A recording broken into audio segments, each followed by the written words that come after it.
So Imogen, you are a social media exec at the Social Shepherd at the minute.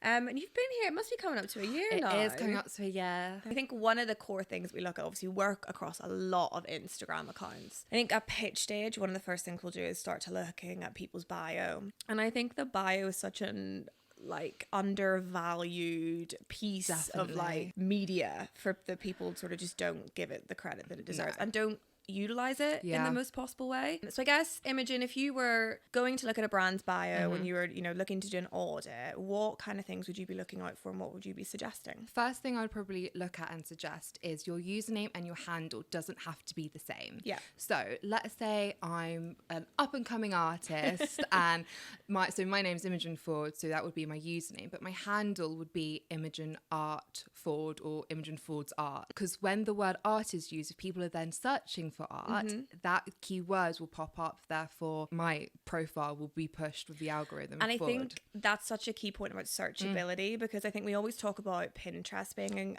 a search engine, but people forget that Instagram is as well. And more and more these days, people know what they want to see, so they will search hashtags, they will use the search and explore function. Making sure that your bio is searchable is just so important.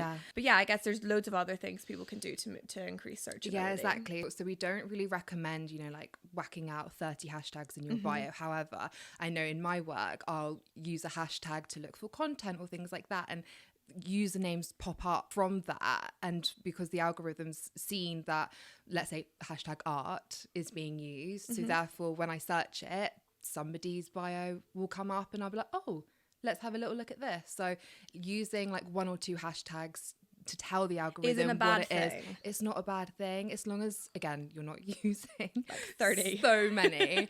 But I think definitely a couple branded hashtags especially is so important. And you can use that area to encourage people to tag you. So for example, tag us using hashtag TSS or something for us, and then that can help generate user generated content. Exactly. So one of our clients currently, we have a branded hashtag, and when people go on amazing trips around the world, we therefore then see their trips because they're tagging the brand and the hashtag that they use, and therefore then we're getting so much UGC from this, and we're also then we're communicating with our audience and saying, oh my goodness, how amazing it was this trip, but we would never have seen it if they didn't use the hashtag, nor if the brand actually said they've got a hashtag to begin with. 100%. I think hashtags are an entirely different topic, but it is really important that if you are using a hashtag, particularly if the hashtag isn't just your brand name, if it's a brand message, you need to own it. We have a client that has a hashtag that's quite a commonly known phrase. So if we go on to the hashtag, they aren't dominating it.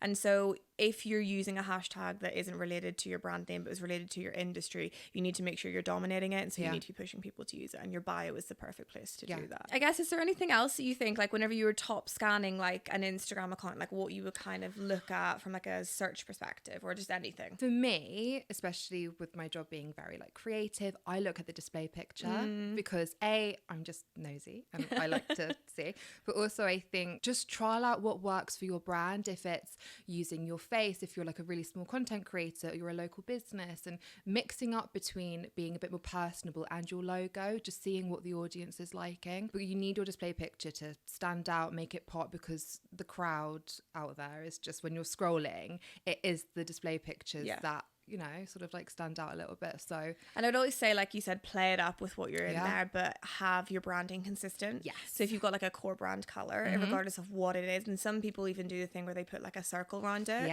so you can see it. So I'd always say keep at least elements of your branding that kind of are your core elements in there, but you can definitely switch it up. And I actually think it's really cute whenever brands change it up depending on the season. I love that. Or if there's initiatives provided that they're not just greenwashing. But changing it up and sort of playing around with it can be quite a good idea. So one thing I think brands don't utilize is their link function, because there's so many different, you've got your link tree, you've got a direct link to the website.